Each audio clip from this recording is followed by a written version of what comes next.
દીવ ખાતે કોંગ્રેસ પક્ષના ઉમેદવાર કેતનભાઈ પટેલે ભવ્ય રેલી સાથે પ્રચાર કરી લોકોને પંજામાં મત આપવા જણાવ્યું.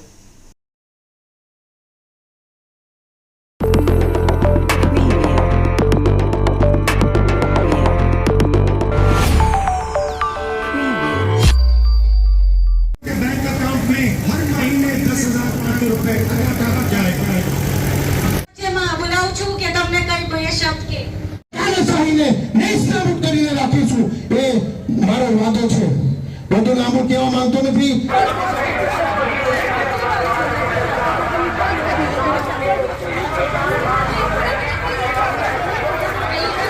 ભાષણ રેકોર્ડ કરીને ઉપર મોકલાવજો અને કેજો તમારા આકાને કે હવે કેન્દ્ર શાસિત પ્રદેશ દીવ ખાતે આજે બંદર ચોકથી ભવ્ય રેલીનું કોંગ્રેસ પાર્ટી દ્વારા આયોજન કરવામાં આવ્યું હતું. આ રેલીમાં બહોળી સંખ્યામાં દીવની જનતા જોડાઈ હતી. આ પ્રસંગે કોંગ્રેસના ઉમેદવાર કેતનભાઈ પટેલે લોકોને દીવના પ્રશ્નો તથા બીજેપી અને દીવ પ્રશાસન પર આકરા પ્રહાર કર્યા હતા. દીવની જનતા અનેક પ્રશ્નોથી પરેશાન થઈ રહી છે, એટલે દીવની જનતા કોંગ્રેસ પાર્ટીને મોકો આપે તેવું જણાવ્યું હતું. આ રેલીમાં કેતનભાઈ અને તેની પત્ની વગેરેએ લોકોને કોંગ્રેસમાં મતદાન કરવા અપીલ કરી હતી. આ રેલી દીવની ગલીએ ગલીએ થઈ અને દીવ ઝાંપા બહાર સંપન્ન થઈ હતી.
તાનાશાહીની લડાઈ છે, આ મારી બહેનોની, મારી માતાઓની અસ્તિત્વની લડાઈ છે, આ જે મારા યુવાઓ છે જેને સરકારી નોકરી નથી મળતી એની લડાઈ છે.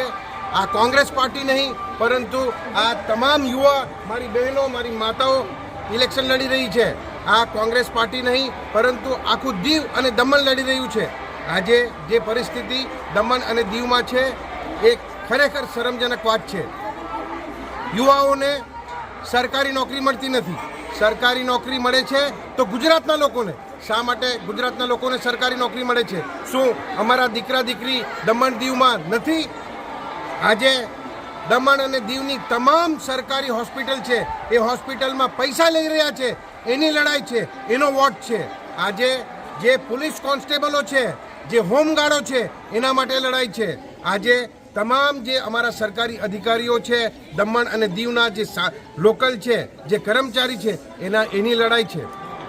મારે એટલું જ કહું છે કે આજે જે સ્થિતિ, જે પરિસ્થિતિ દમણ અને દીવમાં છે ખરેખર શરમજનક છે.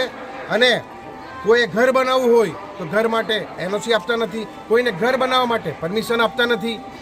આટલો મોટો ઘરવેરો વધારી નાખ્યો. શા માટે? તમે કઈ ફેસિલિટી આપો છો?